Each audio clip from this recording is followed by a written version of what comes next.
মরিঙ্গোতে আসা আর এই জায়গায় আসা একটা অনেক বড় 6 বছর হয়ে গেছে।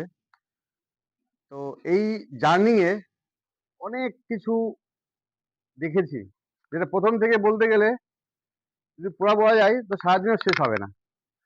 আমি একটু শর্ট টাইমে স্মরণীয় জিনিসগুলো আমি উত্থাপন করার চেষ্টা করব, যেটা আমার জীবনে হয়েছে সেইটুকুই আমি একটু বলার চেষ্টা করব। তো প্রথম জার্নিং থেকে শুরু করি, যেখান থেকে মরিঙ্গোতে আসা সেই জায়গা থেকে যদি শুরু করি। তো আমি প্রথমত মরিঙ্গোতে এসেছিলাম অচৈতন্য অবস্থায়, একদম কোমা। আপনারা সবাই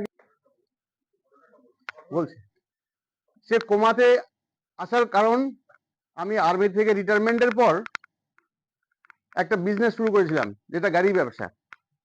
আর্মি তো বাই প্রফেশন ড্রাইভার ছিলাম, তো আমার ওই লাইনটা ভালো লেগেছিল, তো গাড়ি ব্যবসা শুরু করেছিলাম। দীর্ঘ 2 বছর পর অনেক রকমের অসুস্থতা শুরু হয়ে গেল। টাইমলি না খাওয়া, টাইমলি নিজেকে মেনটেন না করতে পারাতে সুগার, তারপরে বিপি।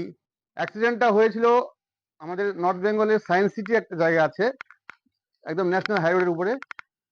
একটা পালসার বাইক আমাকে একদম ফুল স্পিডে মেরেছিল। আমি উপরে উঠে কমসে কম 4 ফিট উপরে উঠেছি, উঠে নিচে পড়ে যাই এরকম, আর এইখানে ব্যথা পেয়েছিলাম।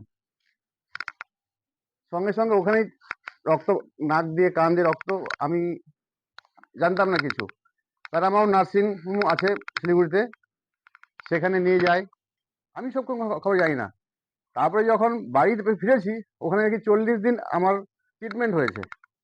40 দিন পরে বাড়িতে এসেছি, এসে তারও 24 দিন পর যখন আমার ঘুম ভাঙলো, মানে কি তার ভিতরে কি হয়েছে কোনো খবর জানতাম না। যখন ঘুম থেকে উঠেছি, দাঁড়াতে এসে পড়ে গেছি বিছানা থেকে। টেবিলে গ্লাস ছিল, গ্লাসটা হাতে লেগে নিচে পড়ে গেছে। গ্লাসের আওয়াজ শুনে মিসেস কিচেন থেকে দৌড়ে এসছে আমার কাছে। তো আমাকে বলে ক্যা হুয়া। তো আমি ওকে জিজ্ঞাসা করছি, আরে মেরে ক্যা হুয়া, ক্যা ভাই এসে কি হুঁ। তো ওর চোখে কান্নার জল, এবার আমাকে ধরে কাঁদতে শুরু করে দিয়েছে। আমি रो क्यों रही है, क्या हो गया? तो बोल रही थी कि आपको पता नहीं कि आज मेरे आप 65 दिन के बाद आप मेरे से बात कर रहे हो, और आपका ये कंडीशन हुआ था। तो मुझे कहा, अच्छा। तो देखा हाथ पैर तो ऐसे वो लगा हुआ है, लाइनिंग लगा हुआ है, नाक में पाइप लगा हुआ है। तो उसको मैं ये सब खोलो, क्या है लगा ये सब। তো তারপরে যে আমাকে ট্রিটমেন্ট করতে গিয়া ইনকা হোশ আ গিয়া। তো কন্টিনিউ তারপরে চলতে থাকে ট্রিটমেন্ট। মোটামুটি মাস 6 পর আমি মোটামুটি একদম সুস্থ হয়ে চলাফেরা সবকিছু করতে শুরু করলাম। তারপরে আমাদের কিছু সিনিয়র লোক যারা আমাকে দিয়েছিলেন, তারা গিয়ে আমাকে বললো এই আপনার কন্ডিশন ছিল, তো আপনি এখন কি বলবেন মরিঙ্গো সম্পর্কে। আরেকটা জিনিস সেখানে দেখছিলাম যে আমার ট্রিটমেন্টের সময় আমার গাড়ি টাড়ি সব যা ছিল সব বিক্রি হয়ে গেছে। 3টে গাড়ি ছিল, 3টে গাড়ি বিক্রি হয়ে গেছে। তো এখন চিন্তা করছি আমাকে তো কিছু করতে হবে, ছেলে মেয়ে নিয়ে। তখন আমি ডিসাইড করলাম এর থেকে ভালো শব্দ কিছু হতে পারে না। যে আমার মতো একটা মরা মানুষকে জীবিত করে দিল, তাহলে আমার মতো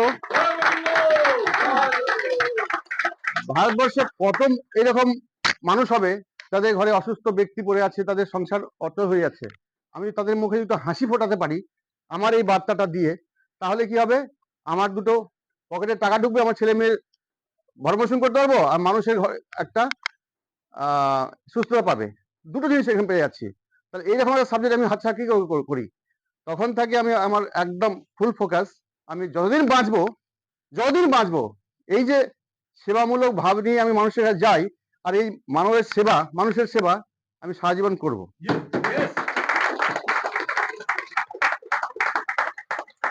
আর দেখুন এই সেবাতে চলছে, কাজ তো করছি।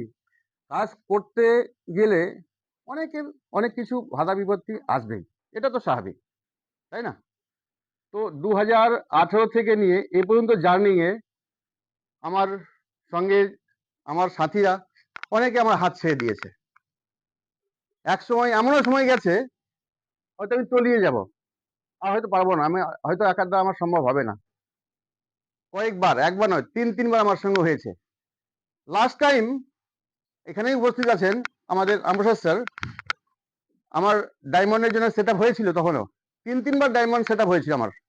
তারপরেও হয়তো আমি সেই সাকসেস হতে পারিনি। তারপরে কি আমি হেরে যাবো? না, কোনো সময় না। রামপ্রসাদ স্যারের বাড়িতে আমাদের কাউন্সিলিং হয়েছিল, সে মানুষটি এখন আর আমাদের সঙ্গে নেই। আমাদেরকে স্বপ্ন দেখিয়ে অন্য জায়গায় গিয়ে তার ঘর বানিয়েছে। যখন স্বপ্ন দেখাতে পারেন না, তাহলে আসবেন না আমাদের সামনে, এইরকম সেটা নিতে হবে। আপনি যার স্বপ্ন দেখাবেন তাকে যেন সেই স্বপ্নের জায়গায় পূর্ণ করবেন। এইরকম আমরা সবাই এখানে লিডার আছি, স্বপ্ন দেখিয়ে সেখান থেকে পিছনে হবেন না। কারণ আমি অনেক কষ্ট পেয়েছি, অনেক দুঃখ পেয়েছিলাম তখন। আর এই স্যার আমার সঙ্গে এখনো আছেন, এই মানুষটা জানেন। তো এইরকম আমরা সেটা নিব, যাকে স্বপ্ন দেখাবো তার স্বপ্ন পূরণ করার দায়িত্ব আমাদের 100% থাকবে। আর সেই দায়িত্বটা আমার এই মুহূর্তে আমার সহকর্মী বলতে পারি, বা একসঙ্গে আমার বন্ধুও বলতে পারি এই সময়, আমার আনাউল স্যার, ওনার জন্য একটা বিগ ক্লাব চাই নেব। উনি আর আমাদের সবার যে গুরু রাকিব স্যার, ওনার জন্য একটু সব দাঁড়িয়ে বলবো তাহলে।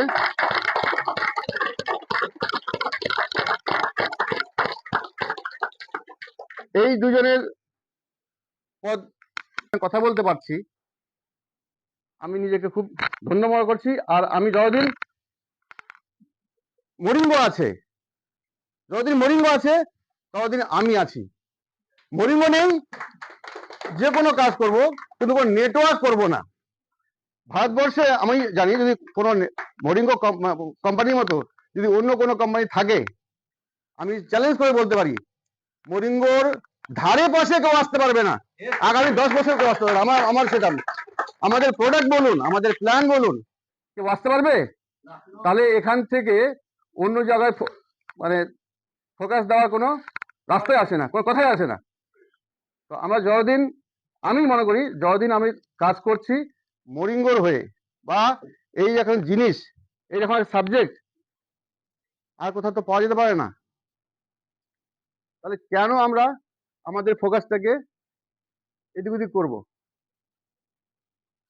যারা গেছে হয়তো খবর কেউ জানেন কি জানেন না, যারা গেছে আমার টিমকে নিয়ে গেছে, একসঙ্গে আমার 7টা কনসালটেন্ট, একজন ডিরেক্টর আর 8-10 জন বিল্ডার র্যাঙ্ক অ্যাচিভার একসঙ্গে তাদের সঙ্গে চলে গেছেন।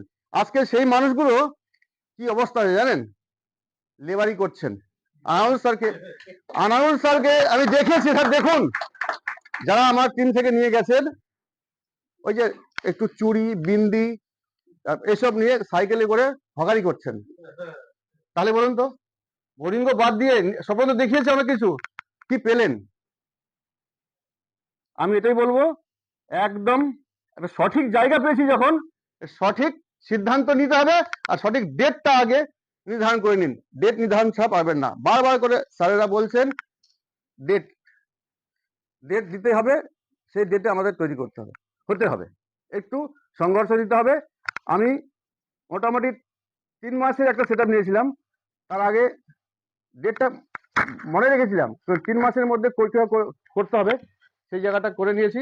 আর একটু আমাদের পথ প্রদর্শক যদি নির্দেশন ছাড়া তো হয় না, তো সেই হয় একটু সিনিয়রদের কাছ থেকে আইডিয়া নিয়ে নিন, আর ব্যাস ডেট ফিক্স করে নিন। থ্যাংক ইউ, এটুকু বলা ছিল।